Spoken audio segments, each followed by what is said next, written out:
or training is only a very small part of your day. You got the other 23 hours to think about. My name is Stefan, or people call me as Mini. I am a father, I'm a husband, I'm a coach, and I have 1% to gather all the fitness communities together.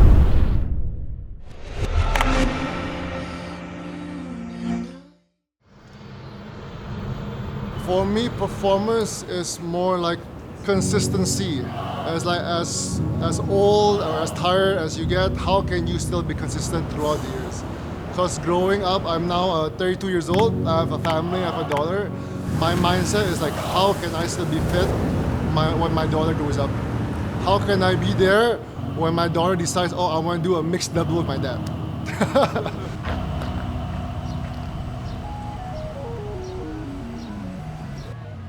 Physics is something you're born with, right? Skills is something you build throughout the years. I cannot really say that everyone can have the blessings like I did. I'm 192 centimeters, I'm 107 kilograms, so it's a really heavy weight to run with. But then with the advantage or disadvantage, I could make it work. So if I could make it work, I'm pretty sure everyone could also make it work. I cannot really say I have a specific sport because I keep changing maybe every 2 or 3 years.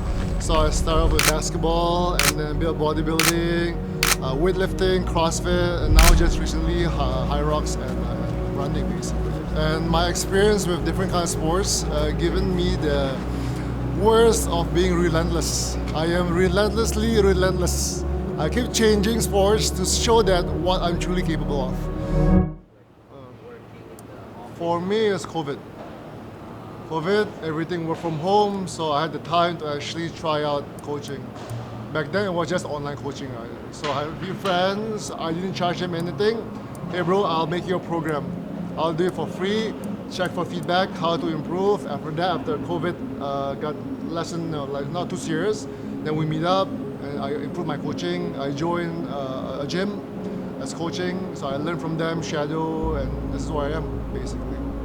If I could pick only one trait, is always be curious. Always ask questions, even though they're not the right questions or the right timing, they're still good questions. Always be students of the game. I might be experienced in CrossFit, for example, but I always try to look for information, look for feedback from other people. Same with running, same with high rocks. Even though I am where I am right now, I still appreciate when people give me feedback. I always strive for feedback from people. I will ask like other coaches, hey, what do you think of this, what do you think of that? And of course, once I get the feedback, I always credit them.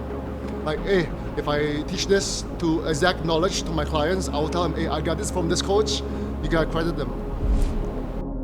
I think as a coach, what I struggle with is setting expectations. So us as a coach, we see potential.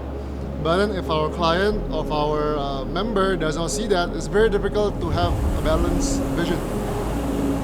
If I see you can lift 100 kilos, but you still want to stuck at 50, it's kind of difficult, right? Like, I see potential, but you're not reaching it. At the same time, am I failing as a coach?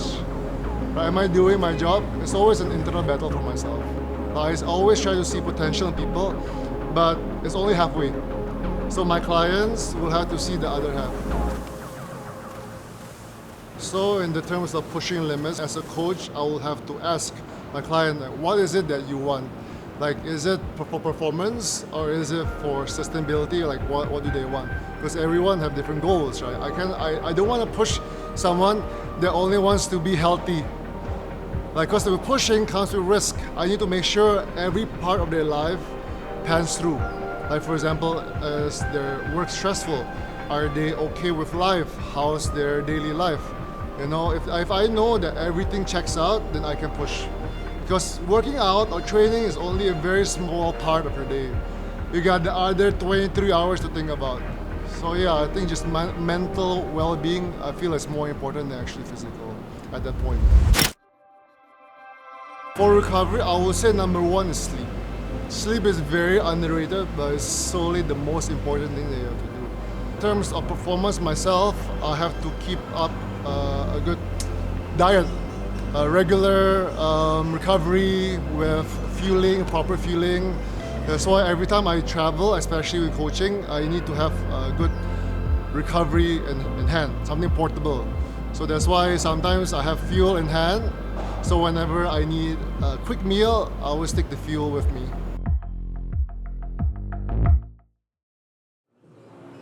We didn't really have a plan of 1%, but it just happened with a belief that we don't have many communities, but we have one family. How can we all support each other as a community? How can we thrive to a better society for people? But I don't believe one community is better than the other. I don't believe that. How can we complement each other and make each other better? We make events either for brands, for gyms, or for private events. Later on this year, we're actually pushing more into business. We have been targeting gyms who have just recently opened up.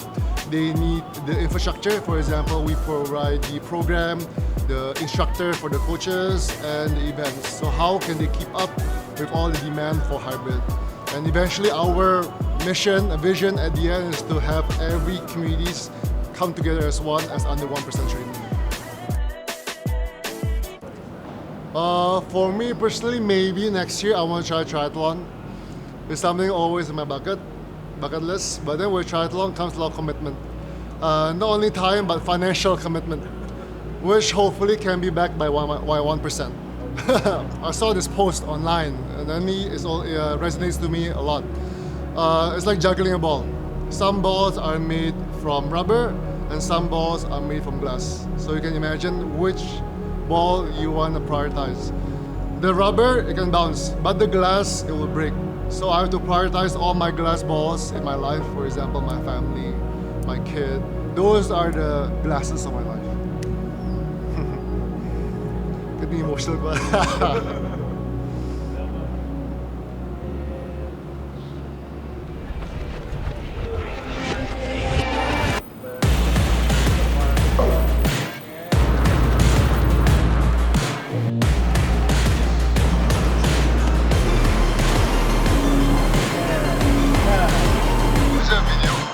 Oh, it's a video, okay.